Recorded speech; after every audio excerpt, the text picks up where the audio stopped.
Ketua Majelis Permusyawaratan Ulama MPU Aceh, Tengku Haji Faisal Ali menerima kunjungan silaturahim Kepala Balai Besar Pengawas Obat dan Makanan BP POM Aceh, Yudi Noviandi yang melakukan silaturahim ke MPU Aceh.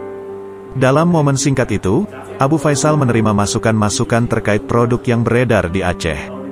Melalui Kepala BP POM, Abu Faisal mengajak UMKM di Aceh agar dapat melakukan sertifikasi halal produknya. MPU Aceh juga akan terus berkoordinasi dengan BP POM di Banda Aceh terkait mekanisme registrasi produk obat dan makanan. Kita menggiring masyarakat ini agar terus dekat kepada hal yang halal, agar sedikit-sedikit, insya Allah 1 tahun bisa kita lakukan 300-an lebih sertifikat halal.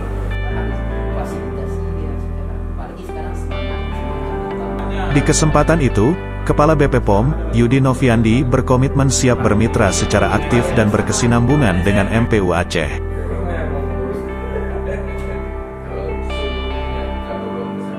Semangat membangun UMKM Aceh tentunya menjadi dorongan kuat bagi kedua pihak menjalin kemitraan aktif dan berkelanjutan sehingga mampu memberikan pelayanan publik yang prima dan semakin dekat dengan masyarakat.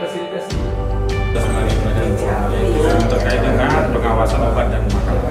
Ke depan bahwa koordinasi dan kolaborasi ini bisa lebih erat dengan arahan ketua beserta wakil ketua dan LP POM MUI. Harapan kami bahwa Badan POM dan MPU bisa berkolaborasi lagi, bersinergi bersama untuk menjaga produk obat dan makanan itu dapat meraih predikat istilahnya yang halal dan thayyib. Jadi dia itu halal dan kemudian baik untuk dikonsumsi. Tapi yang menindak, yang menerima informasi masyarakat mereka